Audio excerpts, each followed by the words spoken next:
Оркестровая яма – это прямоугольное отверстие в сцене шириной примерно 1,5 метра, длиной от 6 до 12 метров и глубиной около 2 метров.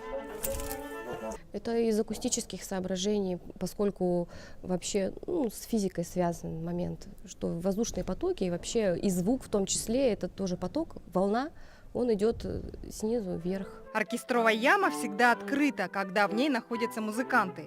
Она закрывается лишь в том случае, если оркестр работает на сцене или идет концерт без участия музыкантов.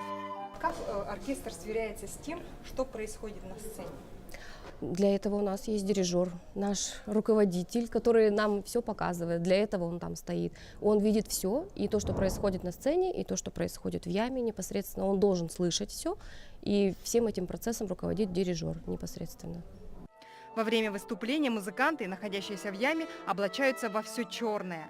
Это необходимо, чтобы не отвлекать артистов, работающих на сцене, и зрителей. Последние, кстати, во время антракта из любопытства все же заглядывают в оркестровую яму. Вы бы тоже не удержались, ведь в ней одновременно находится 50 музыкантов. Лично мне на сцене комфортнее. Почему? Люблю сцену, люблю выступать, люблю, когда на меня смотрят, люблю видеть зрительские глаза. Инструмент Нины Николаевой называется «большая флейта». И кроме нее в симфоническом оркестре на этом музыкальном инструменте играет Вячеслав Воронин, он первая флейта, и Ирина Николаева, флейта пикколо. Да, она вот из 3 частей состоит, вот так. И вот так. Как автомат почти. Нина работает в оркестре театра оперы и балета уже более 10 лет.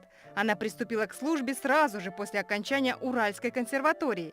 А до этого был Якутский музыкальный колледж и учеба в музыкальной школе в родном Пеледуе Ленского района.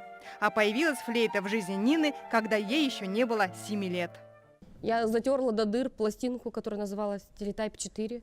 Там была шутка Баха записана. Я ее затерла до того, что она испортилась. Я ее так много раз слушала. Вы еще тогда не умели играть? Я маленькая была, мне было 6 лет. И я маме сказала, что я хочу так играть. Мама отвела меня в музыкальную школу и, по счастью, там как раз преподавала флейтистка. За время работы в симфоническом оркестре Нина неоднократно становилась лауреатом различных международных и всероссийских конкурсов.